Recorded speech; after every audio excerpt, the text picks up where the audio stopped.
السلام علیکم ورحمۃ اللہ وبرکاتہ لٹل فرینڈز، آج میں آپ کو ایک بچی ام خالد کی سٹوری سناتی ہوں۔ ام خالد کا اصل نام امہ تھا، امہ بنت خالد، اور ان کی کنیت ام خالد تھی۔ اس سے پتہ چلتا ہے کہ بچوں کی بھی کنیت رکھی جا سکتی ہے، جو بچوں کو پسند ہو یا ان کے والدین کو پسند ہو۔ امہ یعنی ام خالد یہ سیدنا خالد بن سعید بن عاص رضی اللہ عنہ کی بیٹی تھیں۔ قریشی خاندان سے تعلق رکھنے والے خالد بن سعید رضی اللہ عنہ قدیم الاسلام یعنی سب سے پہلے پرانے اسلام لانے والوں سے تھے، اور ان خوش قسمت صحابہ میں سے تھے جنہیں حبشہ کی ہجرت نصیب ہوئی۔ ان کے پیرنٹس حبشہ ہجرت کر کے گئے تو وہیں ان کی پیدائش ہوئی۔ ان کا بچپن حبشہ میں گزرا اور حبشی زبان بھی انہوں نے کچھ سیکھ لی۔ ان کی والدہ کا نام امینہ یا امیمہ آتا ہے، تو ماں سے ملتا جلتا ان کا نام امہ رکھا گیا، لیکن نبی صلی اللہ علیہ وسلم انہیں ام خالد بلایا کرتے تھے، اور اس سیکنڈری نام کو کنیت کہا جاتا ہے، یعنی جو اب کے ساتھ کے ساتھ نام رکھا جاتا ہے اسے کنیت کہتے ہیں، اور یہ رسول اللہ صلی اللہ علیہ وسلم نے ان کا نام رکھا۔ بخاری میں 5993 کے ریفرنس سے ہے، ایک بار نبی صلی اللہ علیہ وسلم کے پاس کہیں سے کچھ کپڑے آئے۔ آپ صلی اللہ علیہ وسلم نے انہیں صحابہ میں تقسیم کرنا شروع کیا۔ ان کپڑوں میں ایک بہت ہی خوبصورت چادر تھی، سرخ اور سبز پیلی کڑھائی والی۔ اس سیاہ ریشمی شال کو اللہ کے رسول صلی اللہ علیہ وسلم نے اپنے مبارک ہاتھوں میں لیا اور صحابہ سے پوچھا کہ من ترون تکسوہا ہذہ الخمیسہ، تمہیں کیا لگتا ہے کہ اس کا سب سے زیادہ حقدار کون ہے؟ یہ شال کس کو دی جائے، کس کو پہنائی جائے؟ صحابہ کرام رضوان اللہ علیہم احتراماً خاموش ہیں، سوچنے لگے کہ وہ کون خوش قسمت ہوگا جسے یہ خوبصورت، جاذب نظر، منقش کڑھائی والی، بہت ہی پیاری اور اللہ کے رسول صلی اللہ علیہ وسلم کے ہاتھوں سے ملا ہوا تحفہ نصیب ہو۔ صحابہ کرام اب نبی صلی اللہ علیہ وسلم کی طرف دیکھ رہے ہیں کہ کیا حکم صادر ہوتا ہے، یہ اعزاز کسے ملتا ہے۔ آپ صلی اللہ علیہ وسلم نے فرمایا ائتونی بِأم خالد، ام خالد کو میرے پاس بلا کر لاؤ۔ ایک صحابی دوڑتے ہوئے گئے اور ان کے والد کو بتایا کہ اللہ کے رسول صلی اللہ علیہ وسلم ان کی بیٹی کو بلا رہے ہیں۔ خالد بن سعید رضی اللہ عنہ اپنی بیٹی کو اپنے ہاتھوں میں اٹھائے ہوئے جلدی سے اللہ کے رسول صلی اللہ علیہ وسلم کی خدمت میں پہنچے اور ام خالد کو اللہ کے رسول صلی اللہ علیہ وسلم کی خدمت میں پیش کیا۔ اللہ کے رسول صلی اللہ علیہ وسلم کے اخلاق کو ملاحظہ فرمائیں، آپ چاہتے تو یہ کپڑا ان کے گھر بھیج دیتے، اپنے گھر والوں کو دے دیتے، آپ کی بیٹی، آپ کے بچے، آپ کی گھر والیاں، لیکن آپ نے صحابی کے گھر کا انتخاب کیا اور صرف بھیج ہی نہیں دیا بلکہ چھوٹی بچی کو اپنے پاس بلایا کہ میں انہیں خود پہناؤں تاکہ تحفے کے ساتھ ساتھ تکریم بھی ہو۔ بہت اہم سبق ہے، یعنی صرف گفٹ دینا ہی نہیں ہوتا بلکہ ساتھ عزت، احترام، رسپیکٹ، یہ بہت اہم ہوتی ہے۔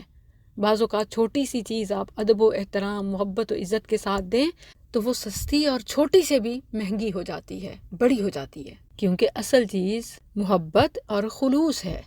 اب آپ صلی اللہ علیہ وسلم خود ام خالد کو پہنا رہے ہیں اور یہ بھی فرما رہے ہیں ھذا ثنا یا ام خالد، ھذا ثنا، ام خالد یہ کپڑا تمہیں بہت جچ رہا ہے، بہت خوبصورت لگ رہا ہے۔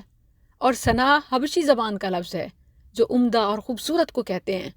گویا نبی صلی اللہ علیہ وسلم اسے اس کی زبان میں، اس کی لینگویج میں بتا رہے ہیں کہ ھذا ثنا، ویری بیوٹیفل، بہت خوبصورت، احلا، بہت پیارا ہے، تمہیں بہت اچھا لگ رہا ہے۔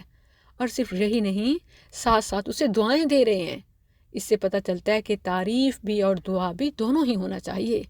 آپ دعا دیتے ہیں ابلی و اخلقی، لمبا عرصہ پہنو، جیسے کہتے ہیں نا کہ پات ہنڈا پہنو اور بوسیدہ ہو، یعنی اللہ تمہیں صحت، عافیت اور لمبی زندگی نصیب فرمائے، تم اس سے خوب فائدہ اٹھاؤ، پہنو، اوڑھو، انجوائے کرو۔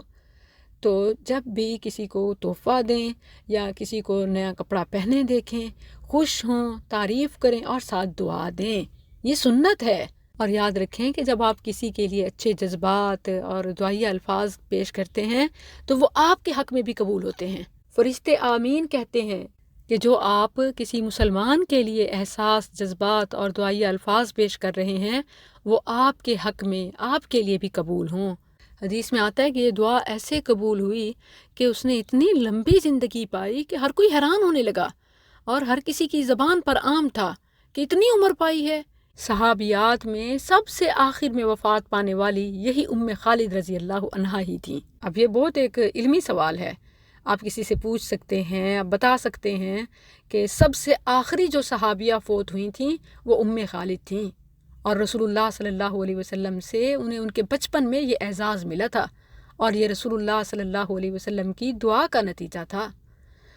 خالد اللہ کے رسول صلی اللہ علیہ وسلم کے ہاتھوں تحفہ پا کر بہت خوش ہوئیں۔ وہ آپ کی پشت پر ابھری ہوئی مہر نبوت کی علامت کے ساتھ کھیلنا شروع ہو گئیں۔ خالد کے والد انہیں منع کرنے لگے، ڈانٹ رہے تھے، خالد بیٹی یہ کیا کر رہی ہو؟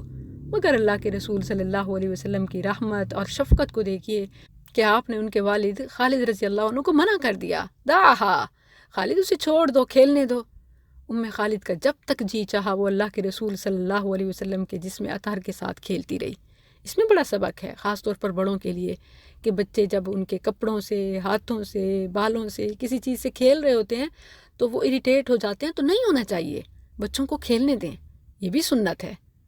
اور پھر اس واقعے پر غور کریں کہ نبی صلی اللہ علیہ وسلم جیسی مصروف ترین شخصیت، لیکن بچوں کے ساتھ آپ کا کتنا قرب، پیار، اخلاق، اور بچے یہ باتیں کبھی نہیں بھولتے۔ یہی خالد جب حبشہ سے واپس ہجرت کر کے مدینہ پہنچیں، جو قافلہ حبشہ سے مدینہ آ رہا تھا، حبشہ کے بادشاہ نے انہیں کہا کہ جا کر رسول اللہ صلی اللہ علیہ وسلم کو میرا سلام کہنا۔ یہ خالد پورے قافلے والوں میں سے سب سے آگے بڑھ کر سب سے پہلے کہتی ہیں کہ میں سلام پیش کروں گی۔ اللہ کے رسول صلی اللہ علیہ وسلم حبشہ کے بادشاہ نجاشی کا سلام قبول کیجیے۔ پیارے بچوں، اس آخری صحابیہ اور پیارے نبی صلی اللہ علیہ وسلم کے ساتھ اس کا واقعہ دوسروں کے ساتھ ضرور شیئر کیجیے۔ میں انشاءاللہ آپ کو ملوں گی نیکسٹ سٹوری کے